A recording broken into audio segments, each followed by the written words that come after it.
Según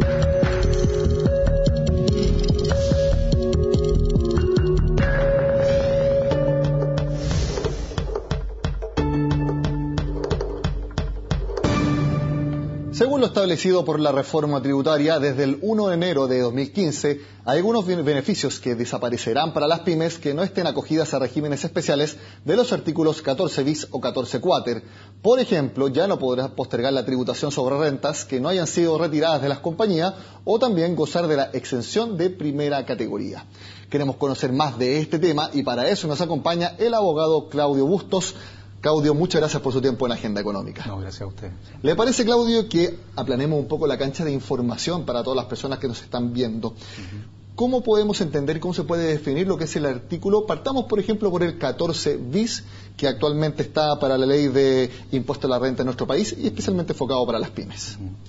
Claro, el régimen 14 bis es un régimen especial para las pymes que básicamente permite postergar tributación tanto a nivel de las rentas que genera la sociedad, a nivel del impuesto que debe pagar la sociedad, como a nivel del impuesto de los socios. Es decir, se posterga el 100% de la tributación y esto simplemente sujeto a la condición de que las rentas no se retiren de la entidad.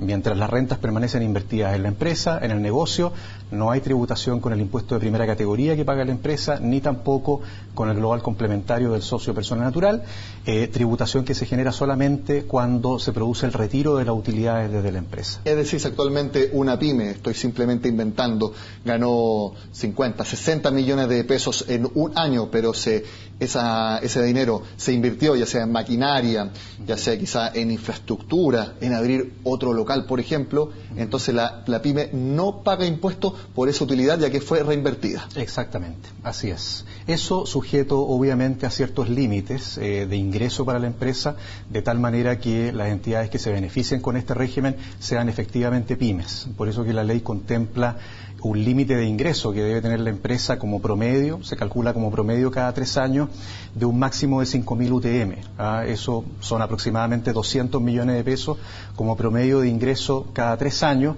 que debe tener la empresa para mantenerse dentro del régimen. Incluso se permite que dentro de un año pueda tener hasta 7.000 UTM, un poquito más de ingreso, en la medida que mantenga cada 3 años el promedio de las 5.000. O sea, en promedio, si es que hubo facturación, es decir, hubo negocios, hubo ventas por 200 millones de pesos anuales, como usted decía, quizás un año puede vender 300 millones, otro año puede vender 100 millones, pero se mantiene ese promedio de 5.000 UTM cada 3 años, están acogidas entonces a este régimen. Así es, exactamente.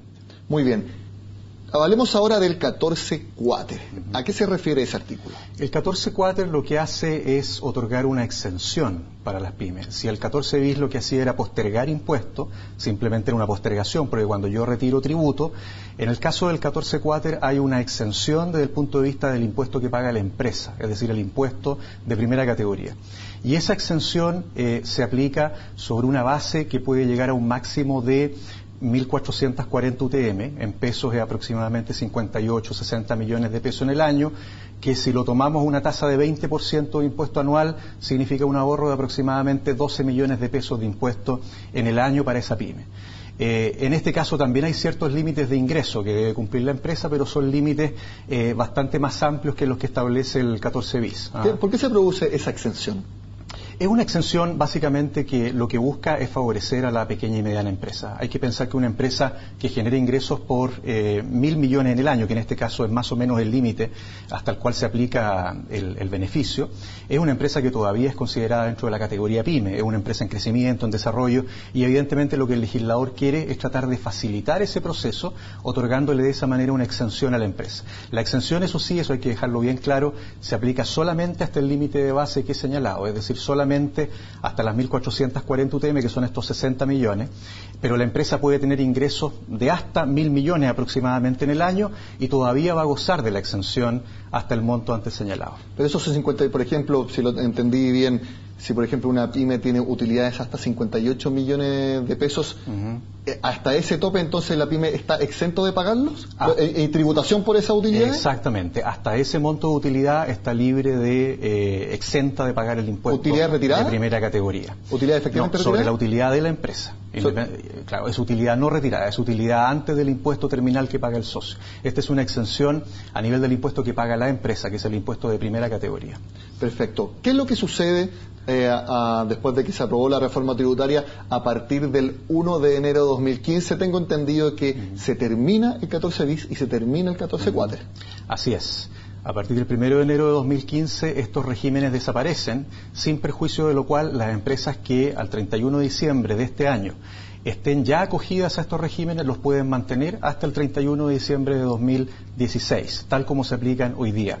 Pero si una empresa llega al 1 de enero de 2015 sin estar acogida a alguno de estos regímenes, va a quedar simplemente acogida al régimen normal hasta el 2017, oportunidad en que podrá optar por el régimen preferencial nuevo del 14 TER. Entonces el llamado es a que las pymes que ya están acogidas al 14 cuater tienen que estar tranquilas porque podrán gozar de esos beneficios hasta el 31 de diciembre de 2016. Así es. El llamado entonces importante es para las pymes o para las sociedades que no estén acogidas, que lo hagan hasta antes del próximo martes para poder optar a estos beneficios por 2 años más. Exactamente. La oportunidad existe ahora para las empresas que se estén creando, las pymes que se estén constituyendo, de poder en el trámite de inicio de actividades entonces acogerse al régimen del 14 bis o del 14 cuater y poder gozar de estas franquicias hasta el 31 de diciembre de 2016. ¿Por lo general las pymes están acogidas a estos beneficios, a estos regímenes? Por lo general sí, cuando tienen conocimiento de la existencia de los regímenes. En mi opinión, si en muchos casos estos regímenes no se aplican es porque la gente los desconoce, es básicamente por esa razón, pero hay una gran cantidad de pymes que sí se encuentran acogidas a ello y por eso que este fue un tema tan relevante para la SECH durante toda la discusión del proyecto de ley, en el sentido de que se mantuvieran estos regímenes o se sustituyeran por uno que lograra equipararlo en cuanto a beneficios. ¿Qué es lo que tienen que hacer las pymes para acogerse si es que no están acogidas antes del próximo martes?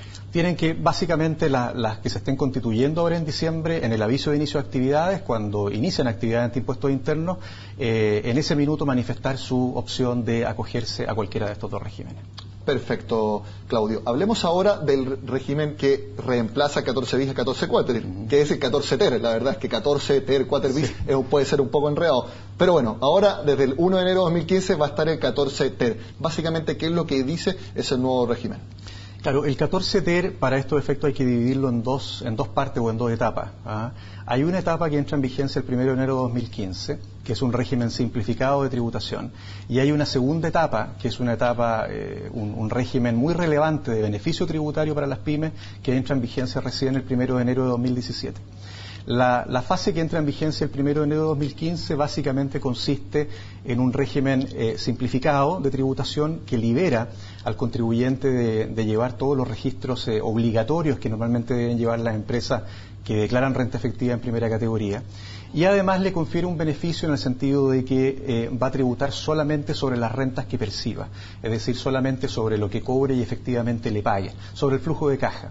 De tal manera que la empresa va a estar obligada simplemente a llevar un control del flujo de caja, porque sobre ese flujo de caja es sobre el cual va a finalmente tributar año a año. Es decir, ¿no se tributa por renta atribuida, por ejemplo? No se tributa por renta devengada, que sería en este caso la denominación para una empresa normal. Una empresa normal, renta efectiva en primera categoría hoy día, tributa ese impuesto sobre sus rentas devengadas anualmente. Es decir, independientemente que esa renta no le haya llegado a la cuenta corriente. Hay un papel que dice que va a llegar. Hay un papel que dice que tiene derecho a ella y eso significa que está devengada. Es decir, acá ahora el papel no basta, tiene que estar efectivamente, por ejemplo, ingresada en la caja de la empresa. Exactamente, así es. Ese es el beneficio de este primer régimen que comienza el 1 de enero de 2015. ¿Y qué pasa con el otro beneficio que usted comentaba que ingresa el 1 de enero de 2017? El otro régimen a mí me parece sumamente relevante para las pymes porque confiere derechamente un beneficio tributario en términos de que las empresas van a poder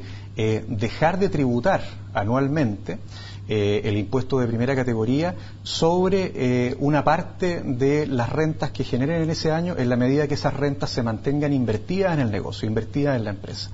Y esa franquicia básicamente va a ser el postergar el pago de impuestos sobre el 50% de la utilidad del año o sobre el 20% de la utilidad del año, dependiendo de cuál sea el régimen por el cual opte la empresa. ¿El de renta atribuida o parcialmente integrado? Si la empresa opta por el régimen parcialmente integrado, va a tener una exención del 50%, o la posibilidad de deducir de su base imponible hasta el 50% de la utilidad del año, y en el caso de la renta atribuida hasta un 20%, pero en la medida que esa utilidad, como digo, permanezca invertida en la empresa. Siempre aquí lo que se quiere fomentar es el ahorro, la inversión y que las rentas permanezcan en el negocio y no se consuman. ¿Y una inversión efectivamente comprobable, por ejemplo, por el servicio de puesto interno? Comprobable en el sentido de que las rentas simplemente se mantengan en la empresa. No se exige en particular ningún tipo de inversión, sino simplemente que las rentas no sean retiradas, que se mantengan efectivamente en la empresa. Claudio, tenemos poco tiempo. En su opinión, como abogado, ¿estamos ante un régimen especial de tributación para las pymes mejor, igual o peor que el que va a cambiar por la reforma tributaria? A mí me parece honestamente que es igual o mejor.